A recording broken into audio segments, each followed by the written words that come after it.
The most famous picture of Billy the Kid, the one we see on all the stickers and his memorabilia and stuff, is actually completely incorrect. It doesn't look anything like him. In a world with facts that are possibly entertaining, we bring you today's episode of Fun Facts. We all know some famous men from the West. Will Smith, Kanye, this is the wrong list, Jesse James, Butch Cassidy, Doc Holliday, the Sundance Kid. But today, we're going to talk about someone special. It's Billy the Kid. Sweet Billy was born as William Henry McCartney on September 17, 1859 to Patrick and Catherine in Manhattan, New York. Billy, growing up quick, didn't know his father because he died when he was young, and his mother being an Irish immigrant, they were living in the slums. It was reportedly as bad as up to 20 people living in a 12 by 12 room. Now keep in mind, this was in 1880, shortly after the Oregon Trail ended, so all those things in my last video about dying and how easy that was still apply in this video. Every day was a struggle for Billy. I mean, you poop too hard and you could pass away. In 1873, Billy's mother started dating a man named William Antrim, and shortly after, in 1874, his mother passed away from tuberculosis.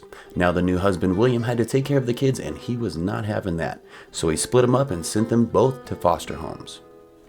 A foster at the age of 15 in New Mexico, Billy had to start making money quick. He soon found a job as a waiter and a dishwasher at a local restaurant. Not cutting it with the wages, he soon fell into bad company and was first arrested at the age of 16 in 1875 for stealing food. And then 10 days later, arrested again. But Billy wasn't going to have that and soon escaped and fled to Arizona from New Mexico. Taking to crime like a fish to water, Billy started making a name for himself, so he changed that name to William Bonney in 1877. Going from there, he started making big waves and joined a cattle wrestling band with Jesse Evans, and they were called The Boys. Okay, so huge side note here. The most famous picture of Billy the Kid, the one we see on all the stickers and his memorabilia and stuff, is actually completely incorrect. It doesn't look anything like him. When they originally took the picture, they had too much light on the right side of his face, making part of his jawbone and his cheek disappear, giving him this oblong looking face.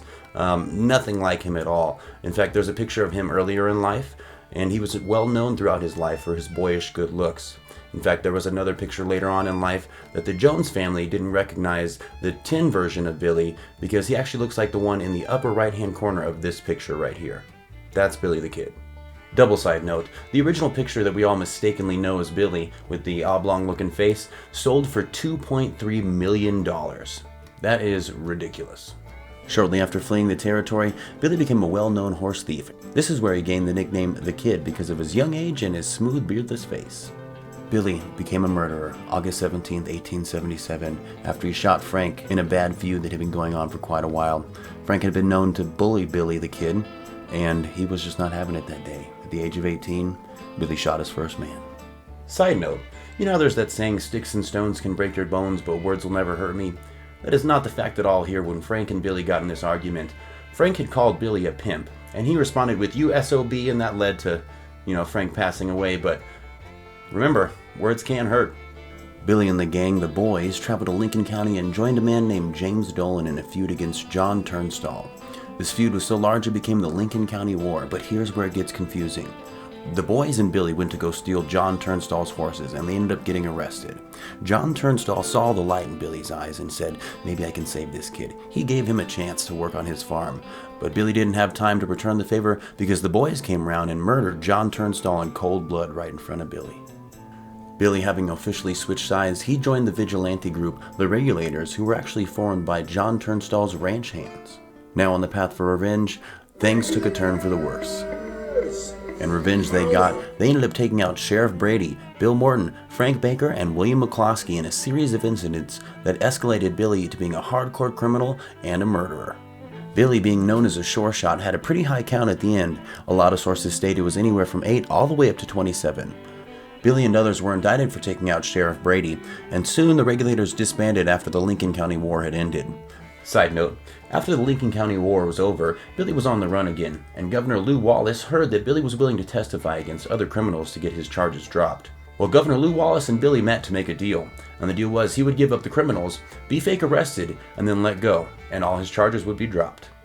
After everything was through, Billy's testimony was enough to get one hardcore criminal locked up, and so they continued with the deal, but the district attorney didn't agree with Governor Lew Wallace and had Billy locked up again, so Billy had no choice but to escape and go back out on the run. Billy the Kid spent the next 2 years on the run, and while he was on the run, Pat Garrett was elected sheriff and federal marshal to hunt him down. Day in and day out of Paul Garrett hunting him down, he ended up finding him at his hideout on December 23, 1880. And after a series of unfortunate events, Billy ended up surrendering to Pat Garrett on that day. Wanting to move fast, Pat Garrett got him on trial, but right before that, they were holding him in the jail cell in the Lincoln County Courthouse, and with 2 guards on hand, it was no match for Billy. Taking them out, he quickly made his way out of the prison and left town. After a good 7 months on the run, Billy was hunted down finally by Pat Garrett again on July 14, 1881.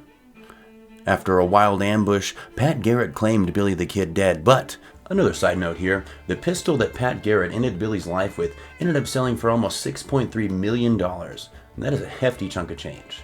Being here in New Mexico, there's no actual credentials or files on Billy the Kid being dead, so there's no proof that he actually died that day. Side note, so Billy ended up passing away at the age of 21. He was 5'8", 135 pounds, and the highest bounty ever placed on his head was $500. Now with inflation and everything, that would come out to around $13,000 today, leaving the conspiracies to flow that he may still be alive, or could have still been alive after that happened. What do you believe? Is he out there with Elvis, Tupac, maybe Michael Jackson? Put your conspiracies in the comments down below.